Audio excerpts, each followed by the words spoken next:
Good morning, Bill. Buenos dias, Bill. Menos Oh no! so far. I forgot to plug in my mic. I'm gonna do that.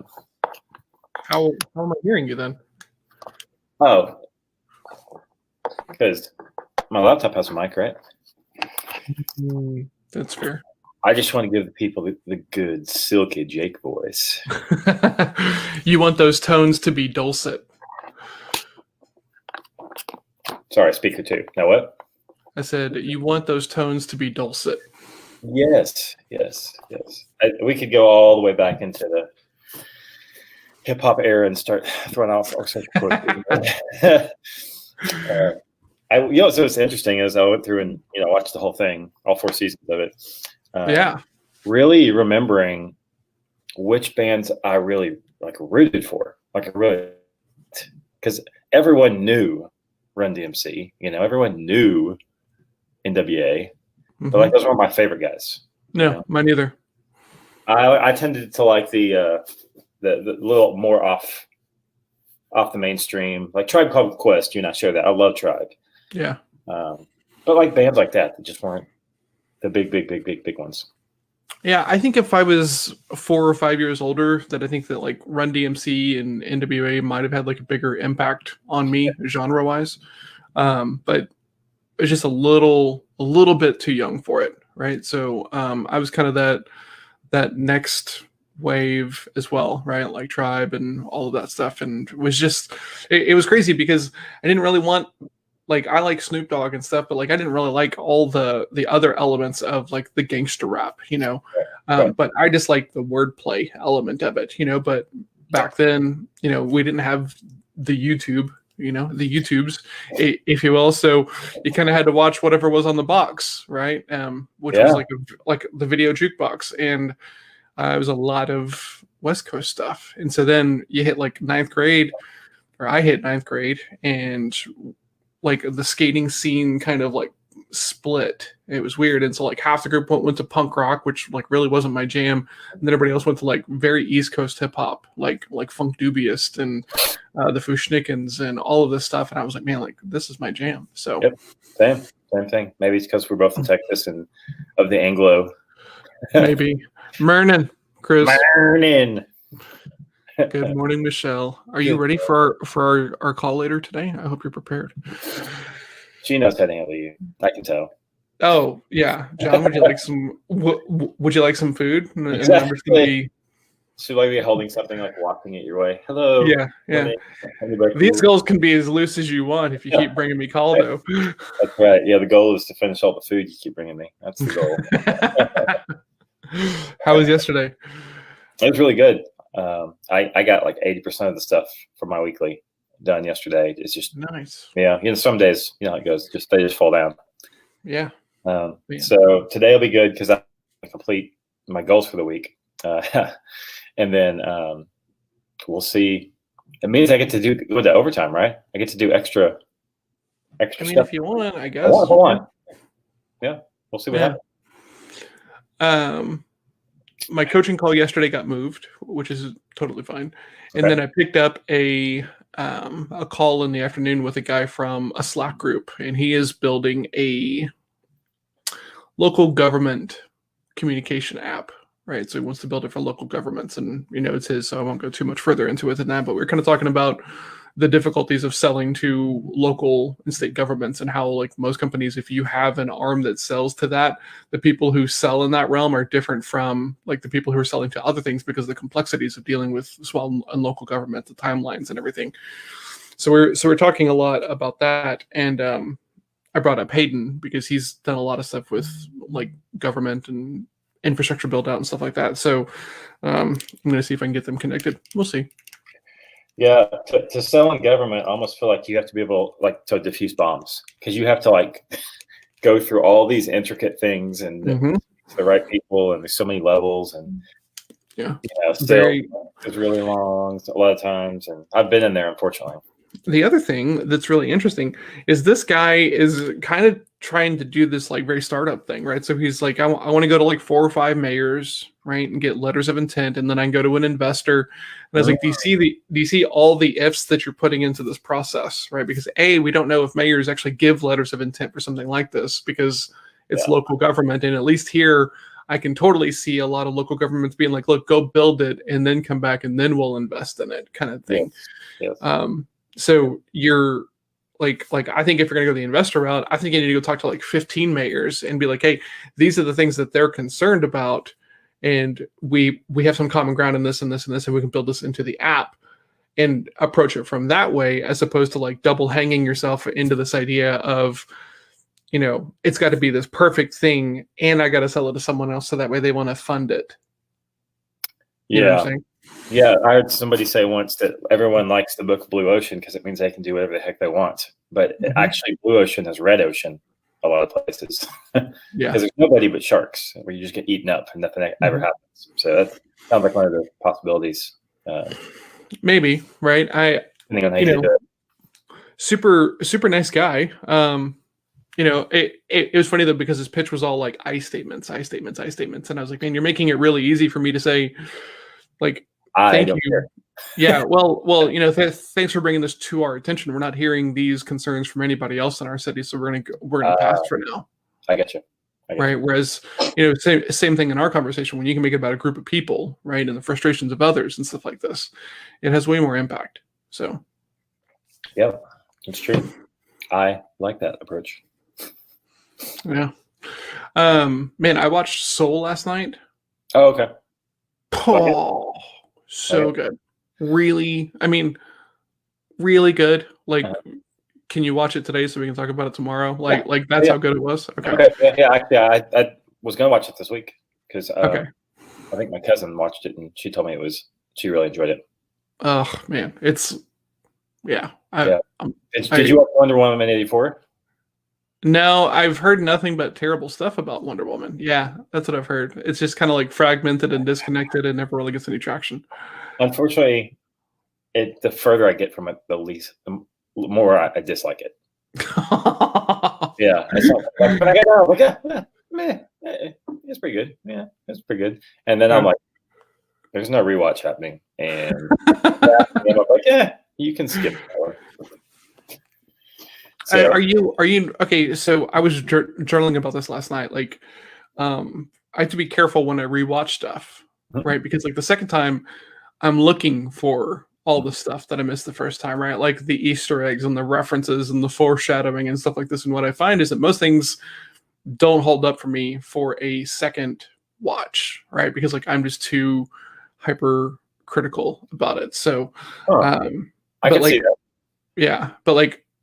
The things that pass that thing are my all-time favorites, right? Like I was thinking about this last night. Like we finished Schitt's Creek the first time and waited about 2 days, and then Alice and I were like, let's watch it again. And it was just as good the second time. You know, Kim's Convenience, we finished it, and then we're kind of making our way through. Not as good the second time. You know, so it probably won't be in that like lexicon of like always available go-tos, you know. You know, like, I because I like to break down that stuff. Even before I was part of Donald Miller's whole universe, I like breaking down storylines. I can generally tell the ones I will like rewatching and won't. What's funny is, so on Christmas Day, I went and met my aunt, uncle, and cousins, and they rented out a theater, like a private showing, so you could sit, you know, in distance and whatever. And so there was like, I don't know, 15 of us in a theater. And it was fun. It was a great idea. My uncle was like, hey, you want to come do this? And I was like, oh, yeah, that sounds fun. So my kids, you know, we went over there and we watched Elf. And how many times have we seen Elf? Holy cow. Great movie. Great movie. Oh, it's in the lexicon of Christmas movies. Oh, yeah, absolutely. For me.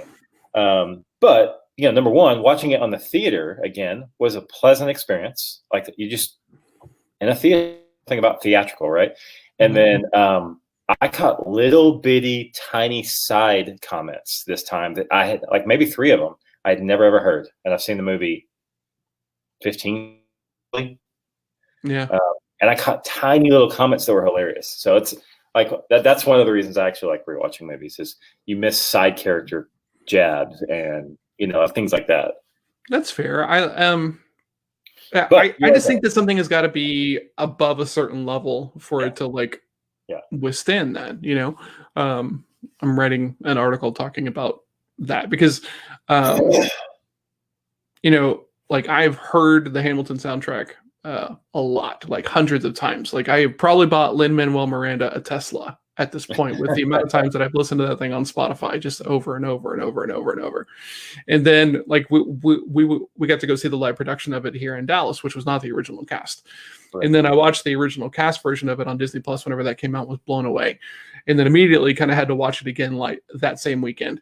And man, it's crazy. Like I've heard that soundtrack hundreds and hundreds of times, but like watching it was like a completely different experience, right? And it's kind of like when you listen to the really technical like album by your favorite band and you're kind of like, yeah, okay, but where's like the good stuff? And then you go listen to it on headphones and you're blown away by it.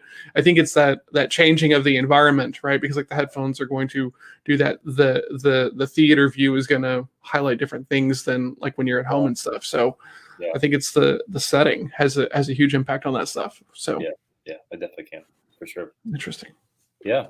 Cool. Well, man, I can't wait for you to watch this movie. So that way we can talk about it. Yeah, I will. I'll watch it today because I've got time. So yeah. I'll watch it this evening. Cool. Yeah. Tomorrow, hopefully, I've got a tentative Marnin coffee with Chris Rivera. Oh, very cool. That will work out. Because he's going to be working. He works in an office. He still has to go into an office several days a week. So he gets to work at home tomorrow. I was struck again yesterday by how lucky right? Like this whole thing is because like I don't, I don't have to go do anything I don't want to go do, right? I set my own expectations. I deliver how I want, the only person who's like hard on me is me. Yeah, me for sure. Oh man, okay, hold on. So yesterday, we've been doing these kind of like quotes that I say on my calls a lot, and Melissa's been turning them into social media stuff, and has been posting them using this scheduler that we found called Sendable that she really likes. So one of them had a typo in it. And I could see it, and it was on LinkedIn, and like in the little thumbnail of your notifications, I could see that it had a typo. So this is so terrible of me. I was like, hey, can I talk to you for a second? And she's like, yeah. And I said, what does this say? And she read it, and because of context clues, she read it the right way, right? Because like the thing was about every Monday, every Monday means like possibility or something like that, but it's an ever Monday. Yep. So I was like, okay, ever Monday, and I asked her about it, and she was like, yeah, that was a typo. And here's the deal: at this point, I don't know what our process is for getting this stuff like created and approved and put out and everything. So I said, how does this happen? And she took that the wrong way. And the reason why she took it the wrong way was because I was kind of an idiot. And I was like, hey, what does this say? You know what I'm saying? So it was my fault. But it was funny because like she was getting defensive about it, which why wouldn't you be whenever I introduced it the way that I did? And I was like, why are you mad? And she's like, well, and so then we had to have a conversation about it, which is why the whole topic of like launching a podcast to talk about our relationship would be kind of interesting, right? 17 years we work together, right? Yeah. We've got a kid, we've only really had maybe 3 dust ups in a year and a half, right? And when I asked her about that, and she was like, I would say like big arguments, probably 2 to 3. As far as like me getting emotionally invested because I'm feeling challenged, probably like 6 or 7, which still isn't a whole lot for you. I was like, not a whole lot for me. What does that mean? She was like, well, I was expecting it to be a little bit more than that. I was like, okay, well, that's fair. So we're not doing it because she was already nervous, but I thought it would be a hilarious idea, right? I mean, I met Melissa when I was 22 years old, right? And she was 21, and here we are at 40 and still together, which doesn't happen just like a whole lot. So, yep, that's an accomplishment for sure. Yeah, it's weird. It's weird to think that just by putting up with each other, we're doing something that other people can't. You know what I'm saying? Like just being like, hey, this just works. You know what I'm saying? Hey, you know what they say, love's the choice, right? You gotta choose it every day. I've never heard that before, but I like that. That's really? Funny. Yeah, no, love's not a feeling, love's a choice. You can love somebody but not like them. You know, there are days like that. That's really true, right? I'm sure Melissa has a lot of those. Man, I like the heck out of you, but I don't love you this week. Yeah. Yes, that has come from my mouth. Even with friends, I've said that to friends. I'm like, man, I really like you, but I do not love you at all. You were just hard to deal with this week. Man, I like that. That's pretty funny. Yeah. What do you got for today? So today, I have got some writing. Yes.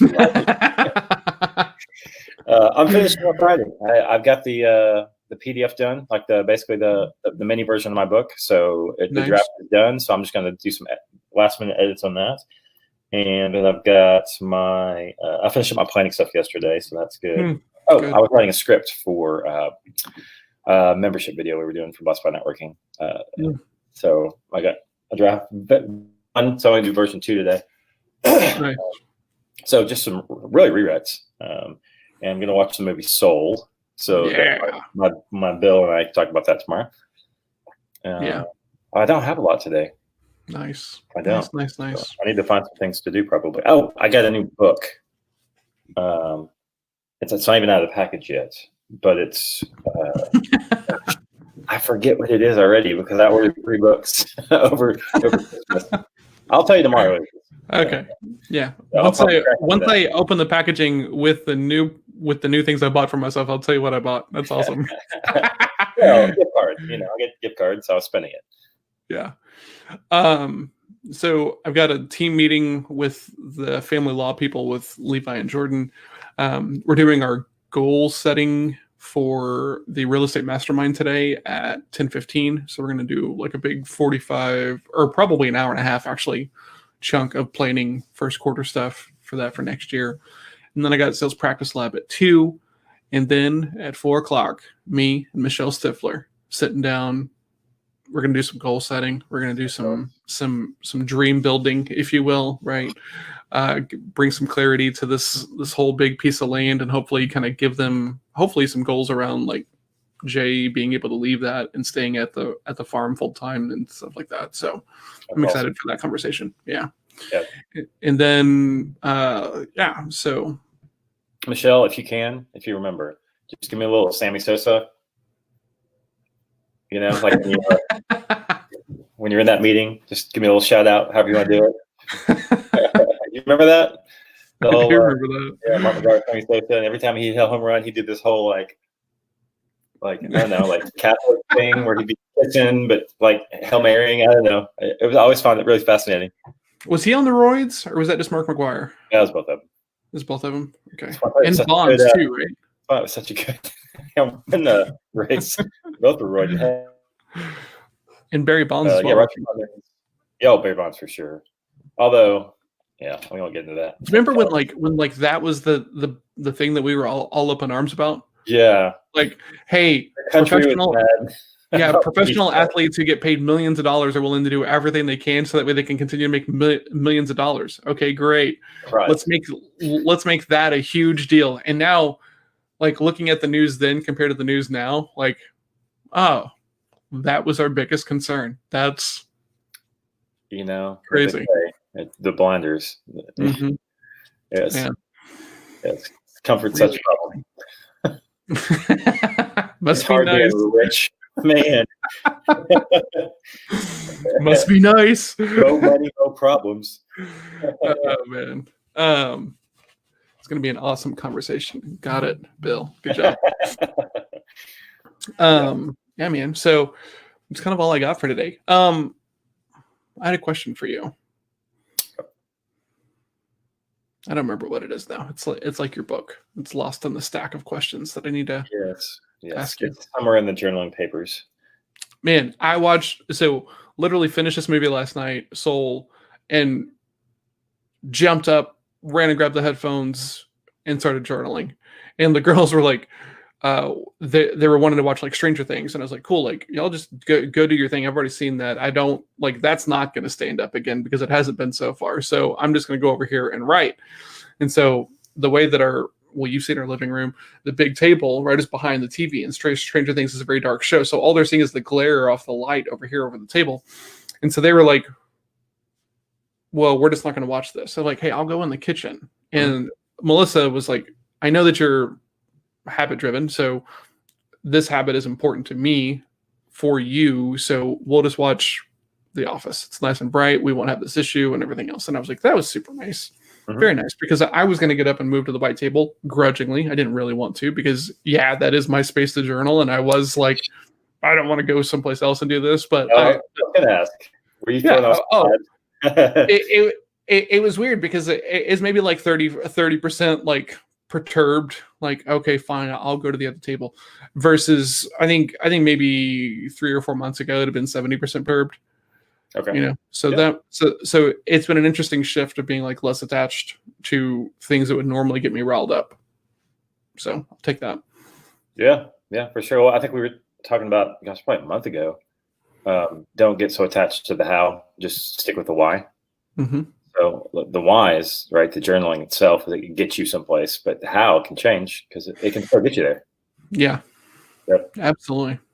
Yep. Cool. Well, me too. That's pretty much all I got today. Because if you need something done, holler at your boy, because I'm gonna be done probably about noon. Michelle, Chris, any other workers out there, if you want something, hit me up because I might be available. I have some articles to write. I've got some follow-up to do on a couple of these bigger opportunities, and then Sales Lab. I don't really know who all is going to be at Sales Lab today, so we'll see what happens. It might be a free hour. So it'll be a good week. Awesome. Cool. Well, good deal. Well, let's do this again tomorrow. What do you say? Yes. Let's go again tomorrow. Okay. Thank you to Michelle. Thank you to Chris. Thank you to everybody else who popped in, who was taking a look. You guys are awesome. Hope all of this conversation helps, and we'll see you guys tomorrow. Bye, y'all.